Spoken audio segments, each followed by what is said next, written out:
Assalamualaikum warahmatullahi wabarakatuh. Selamat siang semuanya. Sebelumnya saya ingin mengucapkan terima kasih kepada Ibu Elmira Siska SPMBA selaku dosen analisis sekuritas dan portofolio. Saya Adinda Natasha bersama dengan teman-teman saya yaitu Fajrina Amalia dan Triana Nurliawati. Di sini kami ingin mempresentasikan materi tentang analisis sekuritas dan portofolio.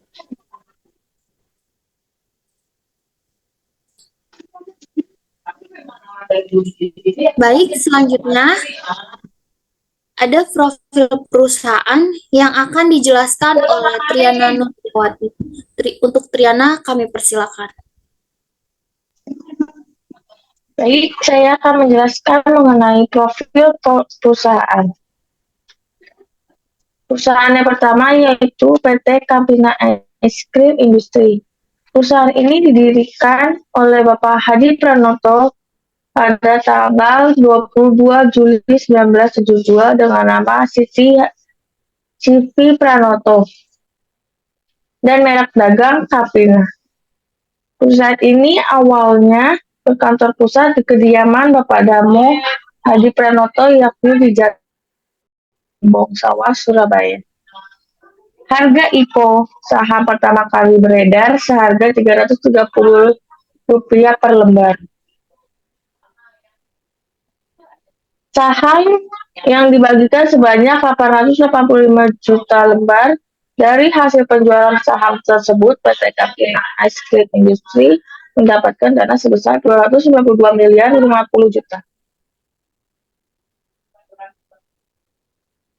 Berikut ini adalah produk dari perusahaan PT Campina Ice Cream Industry. Profil perusahaan yang kedua yaitu Bank Cimniaga.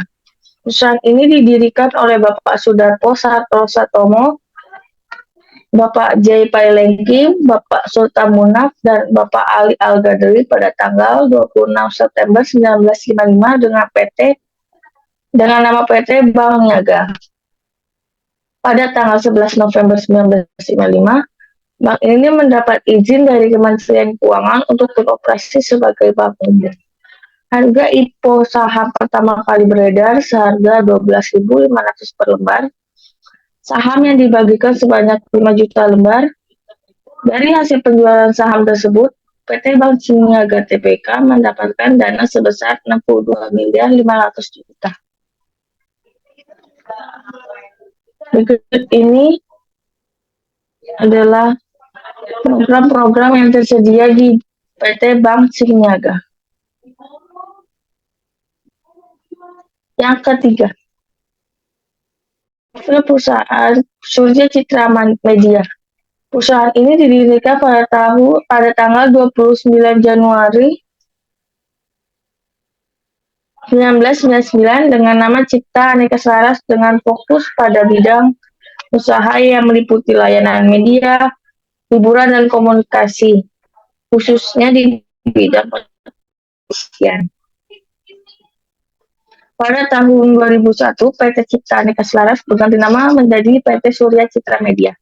Tahun selanjutnya, perseroan mengambil alih PT Surya Citra Televisi sebesar 99,99% pada tanggal 19 Juli 2002.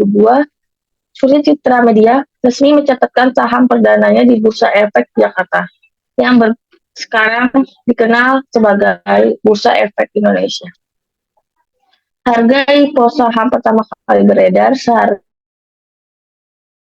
Rp1.000 per lembar. Saham yang dibagikan sebanyak 375 juta lembar. Dari hasil penjualan tersebut, PT Surya Citra Media mendapatkan dana sebesar 412 miliar 500 juta. Berikut ini adalah program-program yang dinaungi oleh PT Surya Citra Media. Berikut ini akan dijelaskan oleh Adinda Natasha. Adinda Natasha, dipersilakan. Baik, terima kasih Triana Nurliawati. Baik, selanjutnya kita akan membahas mengenai return dan resiko individual. Next.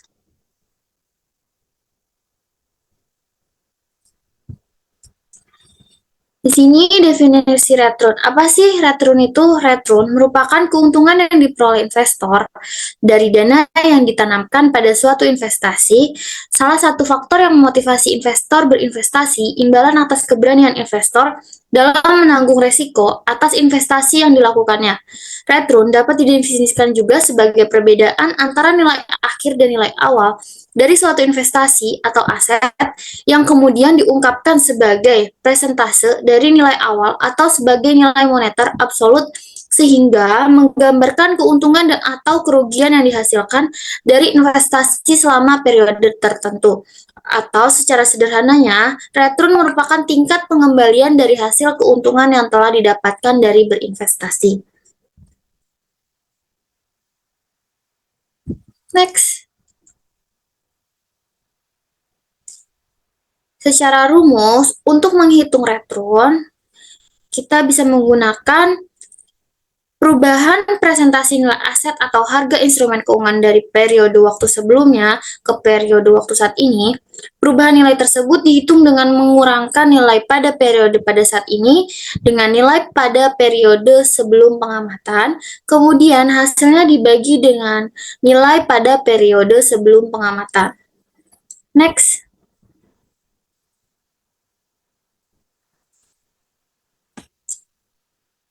Berikutnya adalah hasil return dari ketiga perusahaan yang kami analisis. Untuk menghitung nilai return pada tahun 2020, sesuai dengan rumusnya, harga saham periode pengamatan pada tahun 2020 dikurang harga saham periode sebelum pengamatannya itu pada tahun 2020 dikurang 1, yang berarti pada tahun 2019 lalu dibagi dengan harga saham periode sebelum pengamatan juga pada tahun 2019. Jika kita masukkan angkanya, maka 282,38 dikurang dengan 327,98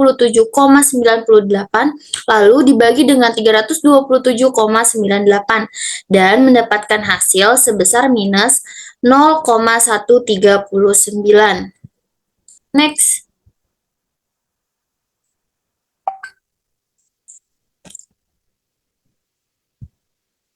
Selanjutnya, ada 4 estimasi return dan resiko sekuritas. Yang pertama ada total return, yang kedua ada return relatif, yang ketiga ada kumulatif return atau indeks kemakmuran kumulatif, dan yang keempat ada return yang disesuaikan. Next.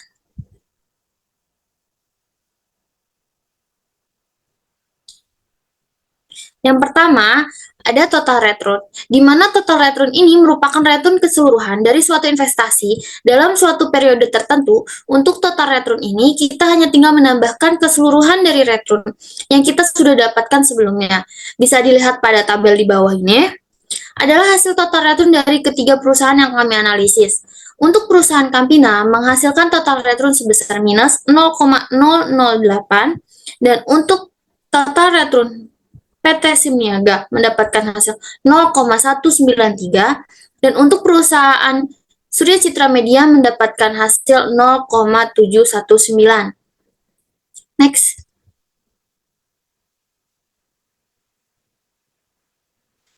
Yang kedua, ada return relatif. Return relatif terkadang diperlukan untuk mengukur return dengan sedikit perbedaan dasar dibandingkan total return. Return relatif menyelesaikan masalah ketika total return bernilai negatif karena relatif return selalu positif.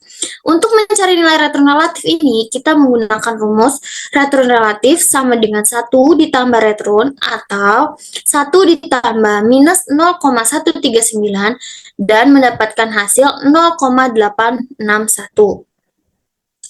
Dan begitupun untuk menghitung return relatif di perusahaan selanjutnya.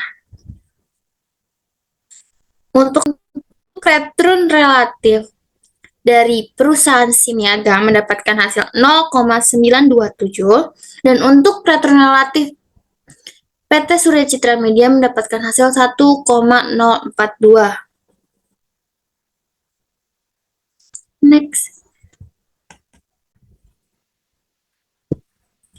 Selanjutnya, jenis-jenis return. Yang pertama ada return yang diharapkan.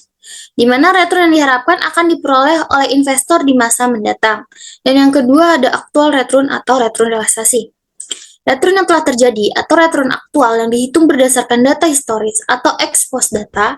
Return historis ini berguna sebagai dasar penentuan return ekspektasi atau expected return dan resiko di masa datang atau conditioning expected return. Dan yang ketiga, ada return yang diperoleh secara historis. Tingkat return minimal dikehendaki oleh investor atas preferensi subjektif investor terhadap risiko. Next.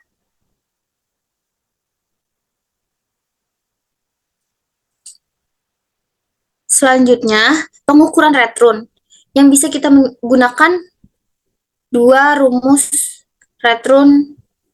Yang pertama return aritmatika dengan rumus return aritmatika sama dengan R1 ditambah R2 ditambah Rn dibagi dengan total jumlah periode atau total return dibagi dengan total jumlah periode. Dan untuk mencari return geometri, kita bisa menggunakan rumus return relatif 1 dikali return relatif 2 dikali dengan return relatif N dikali 1 dibagi N dikurang 1. Atau 1 ditambah R1 dikali 1 ditambah R2 dikali 1 ditambah Rn dikali 1 dibagi N dikurang 1. Next.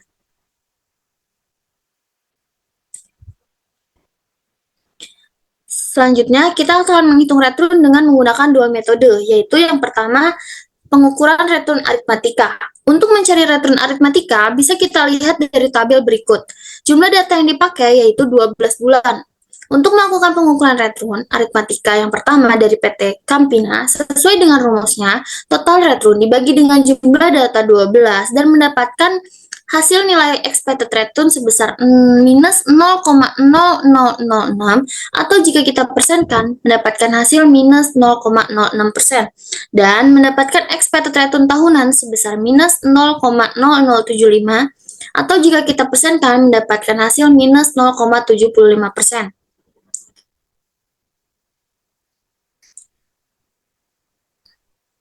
Dan untuk return dari SIM niaga mendapatkan nilai expected return sebesar 0,0161 atau jika kita persenkan mendapatkan nilai 1,61% dan mendapatkan hasil expected return tahunan sebesar 0,2110 atau jika kita persenkan mendapatkan hasil 21,1%.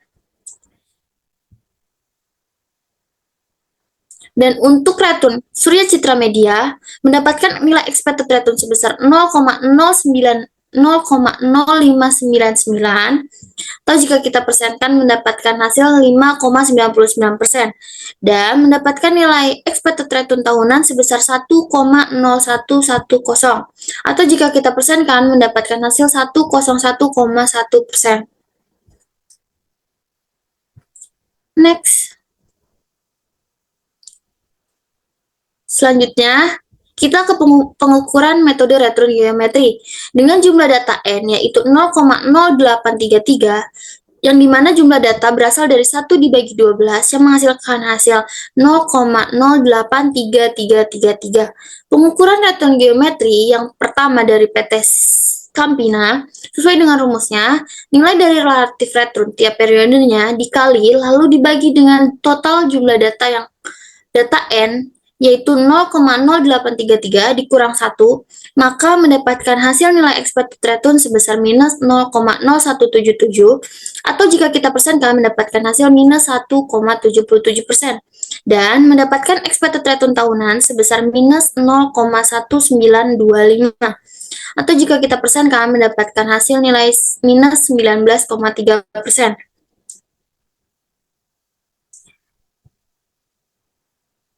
Dan untuk perusahaan SIM niaga mendapatkan expected return sebesar 0,0093 atau jika kita persenkan mendapatkan hasil 0,93% dan mendapatkan expected return tahunan sebesar 0,1177 atau jika kita untuk perusahaan Surya Citra Media 0,430 atau jika kita persenkan menjadi 4,30% dan mendapatkan hasil expected return tahunan sebesar 0,6572 atau jika kita persenkan mendapat menjadi 65,7%.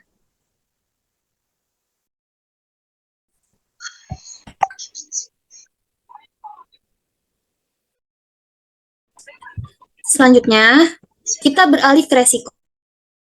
Apa sih definisi resiko? Kemungkinan perbedaan antara return aktual yang diterima dengan return yang diharapkan. Semakin besar kemungkinan perbedaannya, berarti semakin besar resiko investasi tersebut. Prospek, suatu hasil yang tidak disukai atau operasional sebagai deviasi standar. Dalam konteks manajemen investasi, resiko merupakan besarnya penyimpangan antara tingkat pengembalian yang diharapkan atau expected return dengan tingkat pengembalian aktual atau actual return. Semakin besar penyimpangan, berarti semakin besar tingkat resikonya. Apabila resiko dinyatakan dalam seberapa jauh hasil yang diperoleh dapat menyimpang dari hasil yang diharapkan, maka digunakan untuk ukuran penyebaran. Next.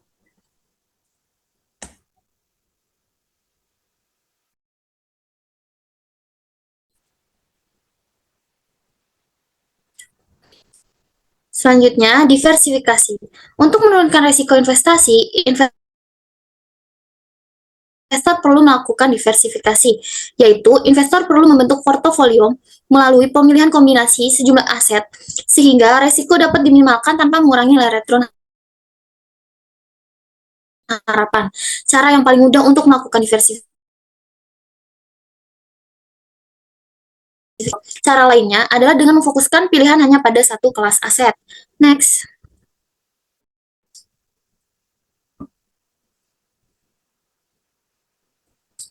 Selanjutnya, jenis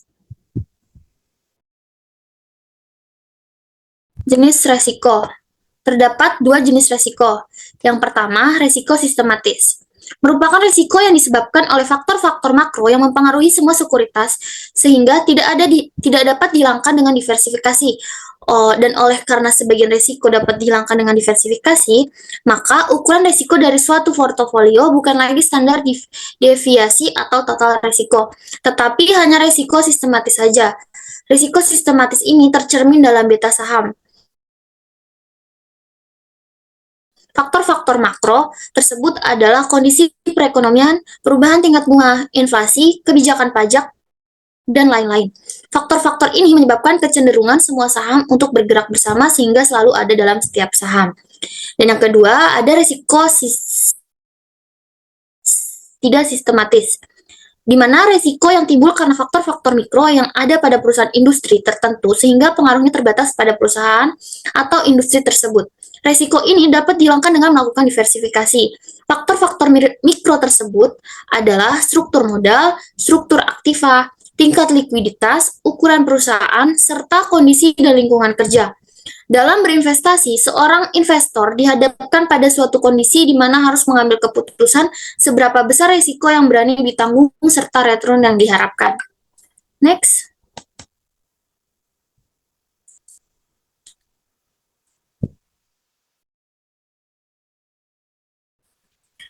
Ada beberapa sumber risiko yang mempengaruhi besarnya risiko suatu investasi.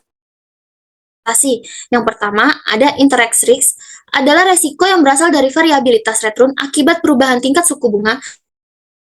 Perubahan tingkat suku bunga ini berpengaruh negatif terhadap harga sekuritas.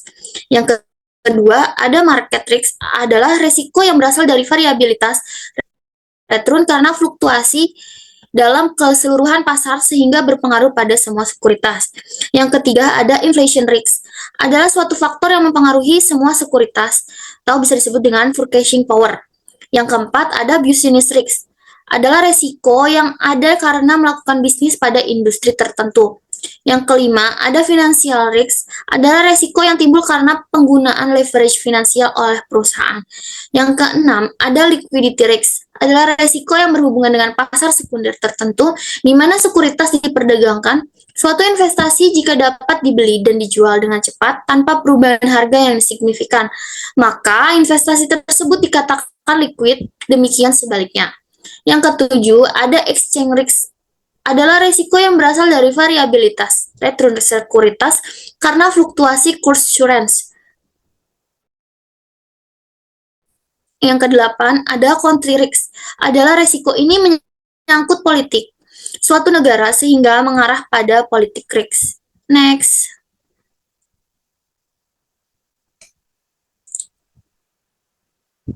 Selanjutnya, rumus untuk mencari resiko, akar sigma dari return dikurang dengan expected return di pangkat 2 dibagi dengan total jumlah periode dikurang 1. Perhitungan resiko seperti rumus sebelumnya, akar dari total return dikurang expected return pangkat 2 yaitu 0,3855 dibagi total periodenya 12 dikurang 1, maka mendapatkan hasil resiko sebesar 0,1872 atau jika dipersenkan menjadi 18,72%.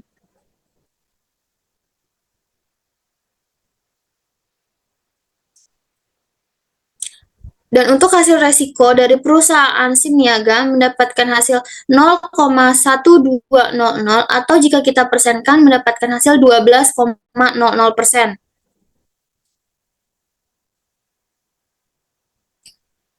Dan untuk resiko dari perusahaan Surya Citra Media mendapatkan hasil 0,1898 atau jika kita persenkan menjadi 18,98%.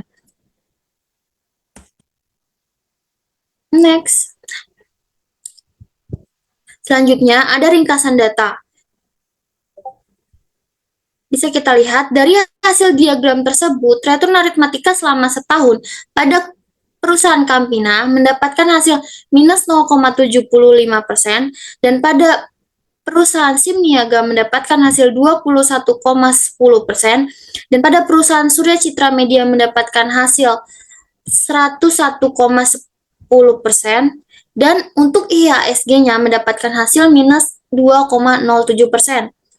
Dan untuk return geometri selama setahun pada perusahaan Campina mendapatkan hasil minus 19,3%, pada perusahaan SIM Niaga mendapatkan hasil 11,8%, pada perusahaan Surya Citra Media mendapatkan hasil 65,7%, pada IHSG-nya mendapatkan hasil minus 5,09%.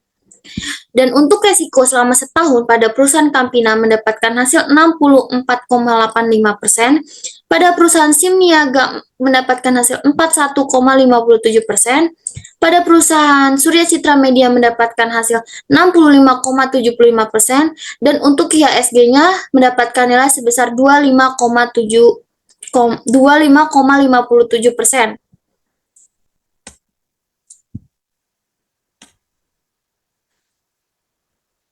Selanjutnya, untuk menghitung harga saham, kita bisa menggunakan rumus harga saham tahun dasar dikali dengan 1 ditambah ekspektasi return. Bisa kita lihat tabelnya, dari perhitungan harga saham PT Campina, terbukti bahwa geometri lebih mendekati dibanding aritmatika. Dari perhitungan harga saham PT SIM Niaga, terbukti bahwa geometri lebih mendekati dibandingkan aritmatika, dan untuk perhitungan harga saham PT Surya Citra Media terbukti bahwa geometri lebih mendekati dibanding aritmatika. Bisa kita simpulkan bahwa harga saham dari ketiga perusahaan tersebut terbukti bahwa geometri lebih mendekati dibandingkan aritmatika. Next. Baik, selanjutnya untuk return dari risiko portofolio akan dijelaskan oleh Triana Nurliawati. Dipersilakan. Baik, terima kasih Adinda. Berikut ini saya akan membahas mengenai return dan resiko portofolio.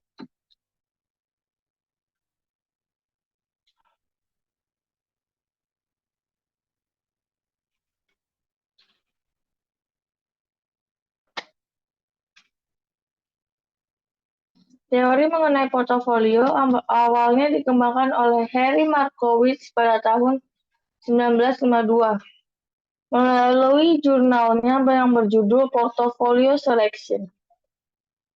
Teori Markowitz menyarankan investor untuk menginvestasikan dananya pada beberapa sekuritas daripada menaruh seluruh telur dalam satu keranjang. Karena portofolio adalah sekumpulan proyek atau kombinasi investasi yang dimiliki oleh perusahaan untuk mengurangi resiko. Kesimpulannya adalah portofolio yaitu Sekumpulan dari beberapa bentuk investasi yang dilakukan oleh investor dengan tujuan untuk minimalkan risiko dengan mengoptimalkan diversifikasi yang efisien serta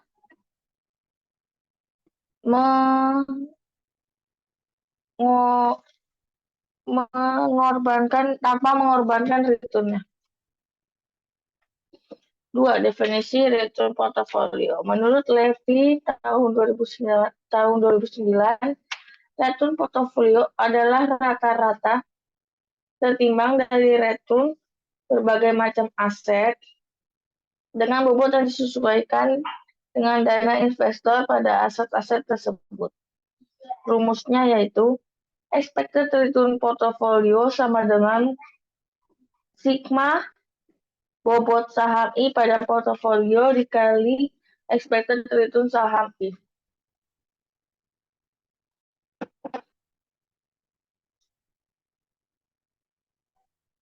Definisi resiko portofolio. Risiko portofolio adalah kemungkinan bahwa hasil yang diharapkan investasi berbeda dengan hasil yang dicapai. Markowitz menyatakan,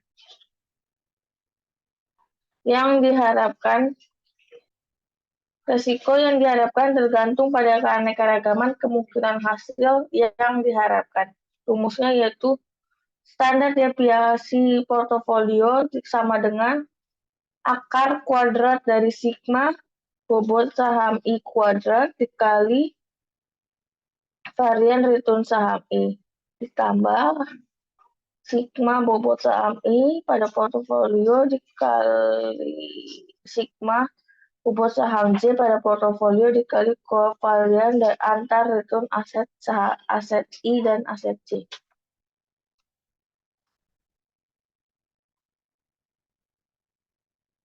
Dalam hal ini, kami mengambil bobot dalam hal perhitungan portofolio, kami mengambil bobot 50% untuk PT Campina Es Krim Industri, 30% untuk PT Bank Ciniaga, bobot 20% untuk Surya Citra Media. Menggunakan rumus return portofolio yang sudah saya jelaskan, maka dapat menghasilkan expected return portofolio bulanannya sebesar 0,0053 atau dipersentasekan menjadi 0,53%. Expected return tahunannya 0,0656 yang dipersentasekan menjadi 6,56%.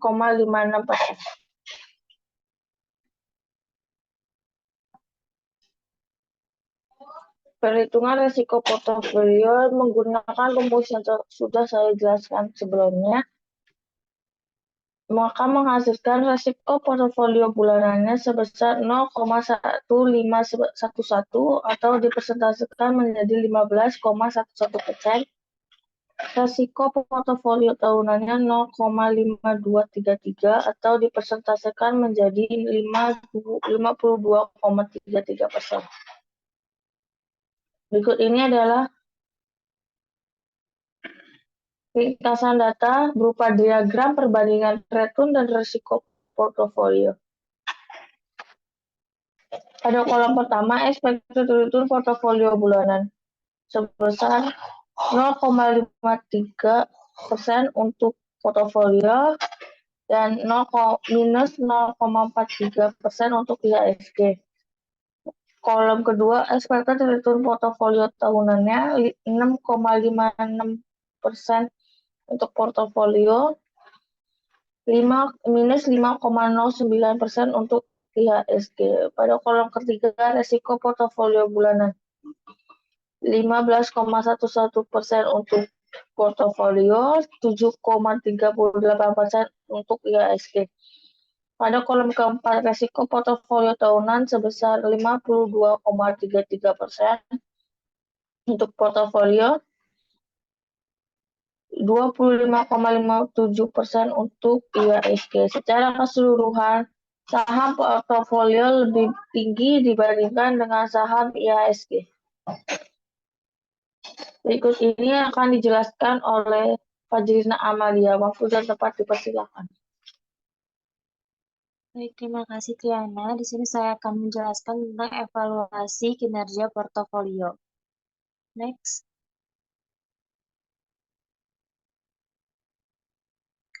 Pertama ada definisinya. Jadi evaluasi kinerja portofolio merupakan tahap akhir dari proses manajemen investasi.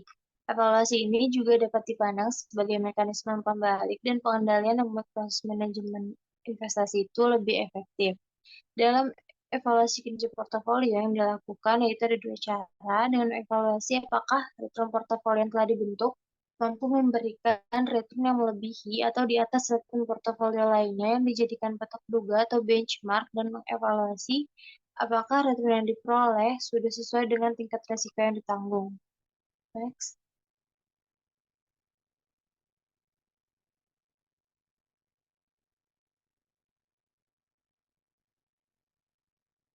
Selanjutnya ada risk free. Risk free adalah tingkat imbal hasil investasi bebas risiko.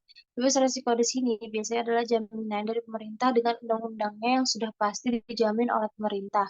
Untuk menghitung risk free ini, rumusnya itu total suku bunga dibagi total jumlah periode.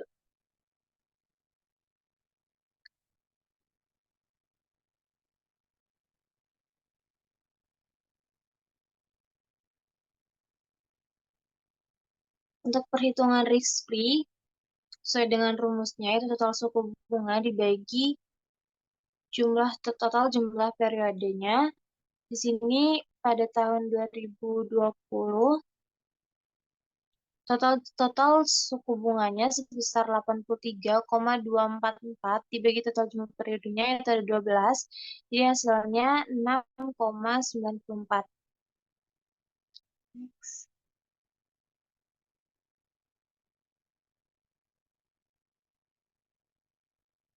Selanjutnya ada beta. Beta adalah cara pengukuran return dari aset berharga terhadap return market. Apabila beta bernilai 1, setiap 1% perubahan return pasar, maka besaran return saham akan sama dengan return pasar. Jika perhitungan beta menunjukkan saham dengan nilai beta lebih dari 1, maka saham memiliki resiko lebih besar dibanding resiko rata-rata pasar. Hasil, jika saham mempunyai nilai beta kurang dari 1, maka saham memiliki resiko di bawah rata-rata pasar. Untuk menghitung nilai beta ini, rumusnya swap antara return saham dan return IHSG.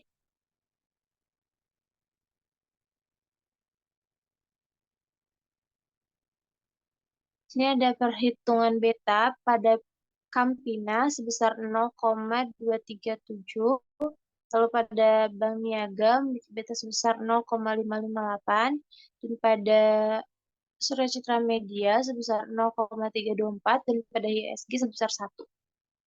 Next.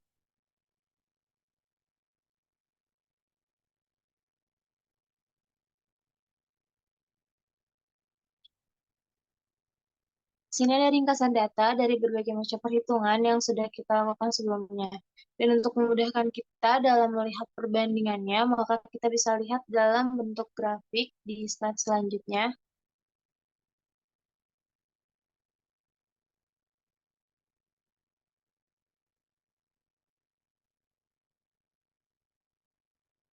Yang pertama ada return pada Campina memiliki return sebesar minus 19,25%. Ini menunjukkan bahwa secara rata-rata investor dapat mengharapkan penurunan sebesar minus 19,25% dari nilai investasi mereka dalam Campina selama 1 tahun. Ini menunjukkan bahwa secara keseluruhan diperkirakan akan mengalami penurunan. Lalu pada Bank Niaga memiliki return sebesar 11,77%. Ini menunjukkan bahwa secara rata-rata investor dapat mengharapkan pertumbuhan sebesar 11,77% dari investasi mereka dalam Bank Niaga selama 1 tahun. Return yang positif ini menunjukkan potensi keuntungan bagi investor yang memiliki saham Bank Niaga dalam portofolio mereka, meskipun dengan tingkat pertumbuhan yang lebih rendah dibandingkan dengan Surya Citra Media. Lalu pada Surya Citra Media memiliki return sebesar 65,72%. Ini menunjukkan bahwa secara rata-rata investor dapat mengharapkan pertumbuhan sebesar 65,72% dari investasi mereka dalam Surya Citra Media selama 1 tahun. Return yang sangat tinggi ini menunjukkan potensi keuntungan yang signifikan bagi investor yang memiliki saham Surya Citra Media dalam portofolio mereka. dan pada IHSG memiliki return sebesar minus 5,09%. Angka negatif ini menunjukkan bahwa secara rata-rata investor dapat mengharapkan penurunan sebesar minus 5,09% dari nilai investasi mereka dalam IHSG. Ini menunjukkan bahwa pasar saham secara keseluruhan diperkirakan akan mengalami penurunan. Dalam konteks portofolio ini, Sri Citra Media memiliki return yang jauh lebih tinggi dibandingkan dengan saham lainnya, diikuti oleh Bank Niaga dengan return yang juga cukup baik. Sementara Campina dan IHSG diperkirakan akan mengalami penurunan. Investor perlu mempertimbangkan proporsi keseimbangan antara saham-saham ini dalam portofolio mereka berdasarkan harapan return dan tingkat risiko terkait. Lalu yang kedua ada resiko. Pada Campina memiliki resiko tahunan sebesar 65,14%. Ini menunjukkan tingkat resiko yang lebih tinggi dalam investasi saham Campina selama 1 tahun. Angka ini menunjukkan adanya potensi fluktuasi harga yang lebih besar dan risiko yang lebih tinggi terkait dengan investasi dalam saham Campina. Lalu pada Bank Niaga memiliki risiko tahunan sebesar 41,64%. Ini menunjukkan tingkat risiko yang diharapkan dalam investasi dalam saham Bank Niaga selama 1 tahun. Meskipun lebih rendah dibandingkan dengan Campina dan Sura Citra Media, Bank Niaga masih memiliki tingkat volatilitas yang signifikan yang perlu diperhatikan oleh investor. Lalu pada Sura Citra Media memiliki risiko tahunan sebesar 66,03%. Ini menunjukkan tingkat volatilitas atau fluktuasi yang diharapkan dalam nilai investasi Sura Citra Media selama 1 tahun. Angka ini menunjukkan adanya risiko yang cukup tinggi terkait dengan investasi dalam saham Sura Citra Media dengan potensi fluktuasi harga yang signifikan. Lalu pada IHSG memiliki risiko tahunan sebesar 25,57%. Ini menunjukkan tingkat risiko yang diharapkan dalam investasi pasar saham secara keseluruhan yang direpresentasikan oleh IHSG.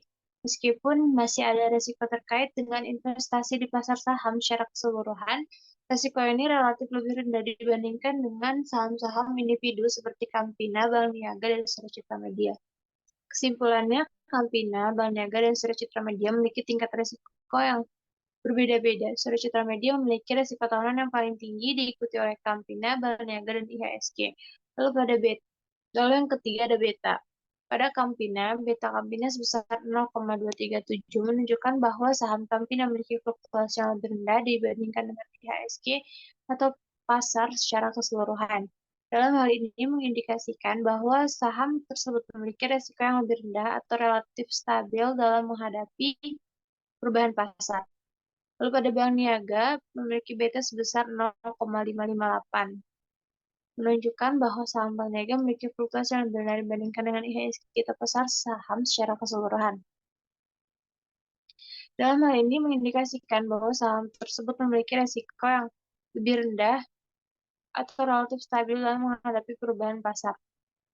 Lalu pada Sura Citra Media memiliki beta sebesar 0,324 menunjukkan bahwa saham Sura Citra Media memiliki fluktuasi yang lebih rendah dibandingkan dengan IHSG atau pasar secara keseluruhan. Dalam hal ini mengindikasikan bahwa saham tersebut memiliki risiko yang lebih rendah atau relatif stabil dalam menghadapi perubahan pasar. Lalu pada IHSG memiliki beta sebesar 1 menunjukkan bahwa IHSG memiliki sensitivitas yang sebanding terhadap pergerakan pasar secara keseluruhan.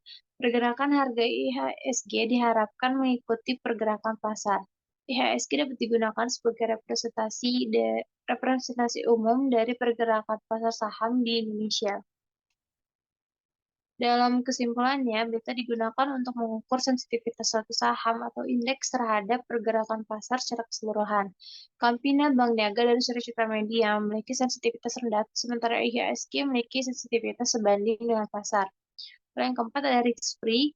Angka 6,94% mengidentifikasi tingkat pengembalian yang diharapkan dari suatu investasi bebas risiko dalam 1 tahun ke depan. Artinya, jika investor menempatkan uangnya dalam suatu investasi yang dianggap bebas risiko seperti SBN, maka investor dapat mengharapkan pengembalian sebesar 6,94% dalam 1 tahun. Lalu yang terakhir ada return market. Angka minus 5,09% mengidentifikasi bahwa pasar saham diperkirakan akan memberikan tingkat pengembalian rata-rata sebesar minus 5,09% dalam 1 tahun. Artinya, investor menempatkan uangnya dalam portofolio saham yang mencerminkan pasar secara keseluruhan. Investor dapat mengharapkan pengembalian sebesar minus 5,09% dalam 1 tahun. Next. Next. Selanjutnya dari adjusted performance. Perkembangan konsep pengukuran kinerja portofolio terjadi pada akhir tahun 1960-an yang dipelopori oleh William Sharpe dan Michael Jensen. Konsep ini berdasarkan teori dari capital market. 3 ukuran ini dikenal dengan istilah composite atau risk adjusted measure of portfolio performance karena mengkombinasikan antara return dan risiko dalam suatu perhitungan. Ketiga ukuran tersebut adalah indeks Sharpe, indeks Fenner, dan indeks Jensen. Untuk indeks Sharpe dikembangkan oleh William Sharpe, sering disebut dengan reward to variability ratio. Indeks ini mendasarkan perhitungan pada konsep garis pasar modal sebagai patok juga dan dapat digunakan untuk membuat peringkat dari beberapa portofolio berdasarkan kinerjanya. Semakin tinggi indeks Sharpe suatu portofolio dibanding portofolio lainnya, maka semakin baik kinerja portofolio tersebut. Dan untuk menghitung indeks Sharpe, rumusnya itu return portofolio dikurangi risk-free dibagi standar deviasi portofolio selama periode pengamatan. Yang kedua, indeks Trainer merupakan ukuran kinerja portofolio yang dikembangkan oleh Jack Trainer, dan indeks ini yang sering disebut juga dengan reward to volatility ratio. Penggunaan beta sebagai ukuran risiko portofolio secara implisit mencerminkan bahwa portofolio yang ada merupakan portofolio yang telah didiversifikasi dengan baik. Untuk menghitung indeks Trainer, yaitu rumusnya return portofolio dikurangi risk-free dibagi beta portofolio. Dan yang terakhir ada indeks Jensen. Metode ini didasarkan pada konsep garis pasar sekuritas yang merupakan garis yang menghubungkan portofolio pasar dengan kesempatan investasi yang bebas risiko. Indeks Jensen merupakan indeks yang menunjukkan perbedaan antara tingkat return aktual yang diperoleh portofolio dengan tingkat return yang diharapkan jika portofolio tersebut berada pada garis pasar modal. Dan untuk menghitung indeks Jensen ini, rumusnya return portofolio dikurang risk-free ditambah return market dikurang risk-free dikali beta portofolio. Next. Selanjutnya ada grafik dari evaluasi kinerja portofolio yang pertama pada indeks Sharpe pada Campina angka minus 40,20% menunjukkan nilai pasar Sharpe ratio untuk portofolio investasi yang diukur. Jika Sharpe ratio sebesar minus 40,20%, maka portofolio investasi tersebut memberikan pengembalian sebesar minus 40,20% persatuan resiko diukur dengan volatilitas. Berarti investor dapat memperoleh pengembalian yang lebih besar dibandingkan dengan investasi yang lebih resiko dengan mengambil resiko yang lebih besar pada saat portofolio investasi tersebut. Lalu pada bank niaga, angka 11,60% menunjukkan nilai pasar Sharpe ratio untuk portofolio investasi yang diukur. Jika Sharpe ratio sebesar 11,60%, maka portofolio investasi tersebut memberikan pengembalian sebesar 11,60% persatuan resiko diukur dengan volatilitas. Berarti investor dapat memperoleh pengembalian yang lebih besar dibandingkan dengan investasi yang bebas resiko dengan mengambil resiko yang lebih besar pada saat portofolio investasi tersebut. Lalu pada Surya Citra Media, angka 89,03% menunjukkan nilai pasar Sharpe ratio untuk portofolio investasi yang diukur. Jika Sharpe ratio sebesar 89,03%, maka portofolio investasi tersebut memberikan pengembalian sebesar 89,03% persatuan risiko diukur dengan volatilitas. Berarti investor dapat memperoleh pengembalian yang lebih besar dibandingkan dengan investasi yang bebas risiko dengan mengambil risiko yang lebih besar pada saat portofolio investasi tersebut. Lalu pada IHSG, kinerja portofolio IHSG menghasilkan Sharpe ratio sebesar minus 47,02%. Nilai negatif menunjukkan bahwa portofolio IHSG memiliki risiko yang lebih tinggi dibandingkan dengan tingkat pengembalian yang diharapkan. Dan kedua, indeks Trainer pada Campina, kinerja portofolio Campina memiliki Trainer rasio sebesar minus 110,38%. Nilai negatif menunjukkan bahwa portofolio Campina menghasilkan tingkat pengembalian yang lebih rendah dibandingkan dengan tingkat pengembalian yang diharapkan berdasarkan risiko sistematis. Lalu pada Bank Niaga, kinerja portofolio Bank Niaga memiliki trainer rasio sebesar minus 53,53%. Nilai negatif menunjukkan bahwa portofolio Bank Niaga menghasilkan tingkat pengembalian yang lebih rendah dibandingkan dengan tingkat pengembalian yang diharapkan berdasarkan risiko sistematis. Lalu pada surat citra media memiliki kinerja portofolio menghasilkan tren rasio sebesar 181,46%. Nilai yang positif menunjukkan bahwa portofolio Sore Citra Media memberikan tingkat pengembalian yang lebih tinggi dibandingkan dengan tingkat pengembalian yang diharapkan berdasarkan resiko sistematis. Pada IHSG, kinerja portofolio IHSG memiliki tren rasio sebesar minus 12,02%. Nilai negatif menunjukkan bahwa portofolio IHSG menghasilkan tingkat pengembalian yang lebih rendah dibandingkan dengan tingkat pengembalian yang diharapkan berdasarkan risiko sistematis. Semakin besar slope garis atau semakin besar indeks trainer yang dimiliki sebuah portofolio, berarti kinerja portofolio tersebut akan menjadi lebih baik dibanding portofolio yang indeks trainernya lebih kecil. Dapat dilihat bahwa kinerja Citra Media memiliki nilai tertinggi dan yang memiliki kinerja terendah yaitu Campina. Yang terakhir, indeks Jensen pada Campina angka minus 23,34% menunjukkan nilai Jensen untuk portofolio investasi yang diukur. Nilai negatif menunjukkan bahwa portofolio investasi menghasilkan pengembalian yang lebih rendah dari yang diharapkan setelah mempertimbangkan risiko pasar. Pada Bank Niaga, angka 11,54% menunjukkan nilai Jensen untuk portofolio investasi yang diukur. Ini menunjukkan bahwa portofolio investasi menghasilkan pengembalian yang lebih besar setelah mempertimbangkan risiko pasar. Pada Surat Citra Media, angka 62,68% menunjukkan nilai Jensen untuk portofolio investasi yang diukur. Menunjukkan bahwa portofolio investasi menghasilkan pengembalian yang lebih besar setelah mempertimbangkan risiko pasar. Dan pada IHSG, kinerja portofolio IHSG memiliki Jensen sebesar 0%. Nilai ini menunjukkan bahwa portofolio IHSG menghasilkan tingkat pengembalian yang sejalan dengan tingkat pengembalian yang diharapkan. Pada perhitungan Jensen, semakin besar dan semakin positif, berarti kinerja semakin baik. Dapat dilihat bahwa kinerja Bank Niaga dan Surat Citra Media baik karena bernilai positif, sedangkan untuk Campina kinerja tidak baik karena bernilai negatif. Sekian dari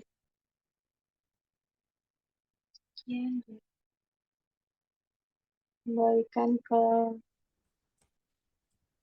Adinda. Baik, terima kasih untuk Fajrina Amalia. Sekian dari presentasi kelompok kami. Semoga presentasi kali ini diharapkan bisa memberikan teman-teman pengetahuan dan pemahaman lebih dalam terkait analisis sekuritas dan portofolio. Kurang lebihnya mohon maaf. Wassalamualaikum warahmatullahi wabarakatuh.